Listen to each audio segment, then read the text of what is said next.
देखिए, राजधानी दिल्ली में इस बार जश्न आजादी को खास बनाने की कई सारी तैयारियां की गई हैं। राजधानी में सुरक्षा के चाक चौबंद इंतजाम किए जा रहे हैं। खास मेहमानों को न्योते भी दिए गए हैं। लाल किले के आसपास अलग ही रौनक देखी जा सकती है। आइए आपको बताते हैं और दिखाते हैं कि इस बार 15 अगस्त के समारोह में क्या कुछ खास होने जा रहा है।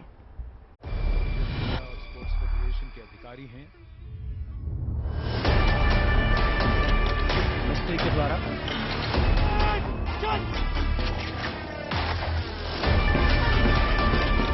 position there.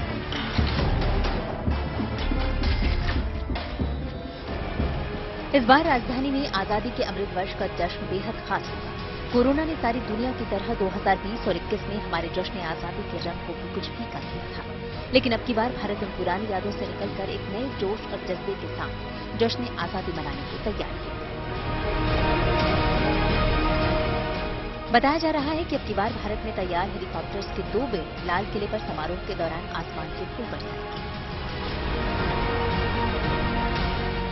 ये पहली बार होगा जब आजादी के समारोह में स्वदेशी हेलीकॉप्टर्स उत्सव का हिस्सा बनेंगे। इसके अलावा जश्न आजादी में पहली बार एक भारत श्रेष्ठ भारत थीम पर देश के सभी जिलों से एनसीसी कैडेट्स बुलाए गए हैं। लाल किले के सामने ज्ञान पथ पर ये कैडेट्स भारत के नक्शे में अपने जिले की जगह पर बैठेंगे। वो कैडेट्स अपने अपने इलाके के मुताबिक पोशाकों में तैयार होकर समारोह का हिस्सा बनेंगे।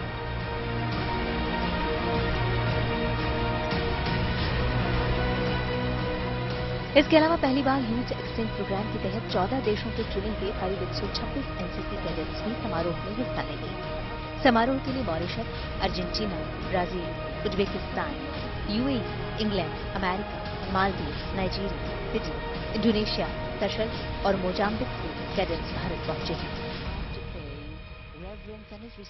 इस बार ऐसा खास होगा मौका जब हेलीकॉप्टर के जरिए पुष्प वर्षा की जाएगी और साथ ही साथ नेशनल कैडेट कोर यानी एनसीसी के जो युवा हैं और छात्र छात्राएं हैं वो यहां पर मौजूद रहेंगे। एनसीसी अपने स्तर पर अनुशासन के जरिए ये बताएगा कि किस तरह से अनुशासन रख करके न केवल खुद के जीवन में बल्कि देश को किस तरह से गौरवशाली बनाया जा सकता है। और खास बात आपको बता दूं कि यूथ एक्सचेंज प्रोग्राम के तहत ये एनसीसी के युवा यहां पर शामिल होंगे। इसके अलावा इस साल लाल किले पर कुछ खास मेहमानों को भी जश्न के लिए निमंत्रण भेजा गया है। ये इनवाइट समाज के उन वंचित लोगों को भेजा गया है जो हमारी जिंदगी में अहम भूमिका निभाते हुए भी अक्सर अनदेखे रह जाते हैं। लाल किले पर प्रोग्राम के लिए मोर्चरी वर्कर्स, स्ट्रीट वेंडर्स और आंगनबाड़ी कार्यकर्ताओं को इनवाइट भेजा गया है।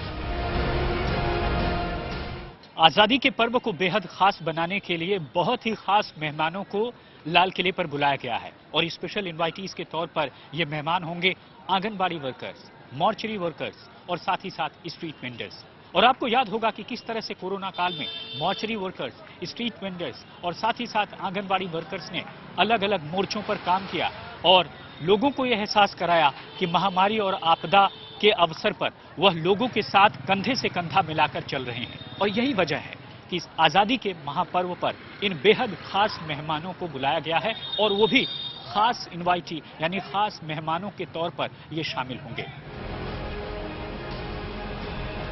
जश्न आजादी के दौरान लाल किले और उसके आसपास के इलाकों में सुरक्षा के कड़े इंतजाम किए गए हैं। पहले से लाल किले के आसपास पतंगबाजी पर पूरी तरह रोक लगा दी गई है।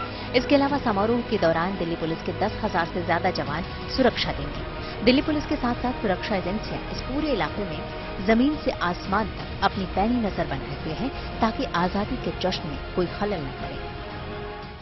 सुरक्षा व्यवस्था तो कड़ी होगी ही होगी और खासा ख्याल रखा जाएगा कि किसी भी तरह की अनहोनी या किसी भी तरह की ऐसी स्थिति जो कि ठीक नहीं है देश के लिए, उससे निपटने के लिए हमारी सुरक्षा एजेंसियां बहुत ही चौकस हैं। चप्पे चप्पे पर पुलिस तैनात है और अपने तरह से नजर बनाए हुए है।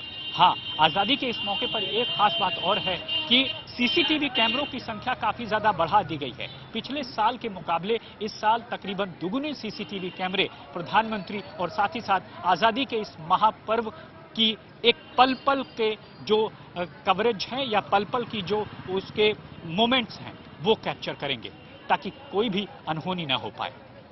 अजय ठाकुर के साथ राम किंकर सिंह, जीएनटी के लिए।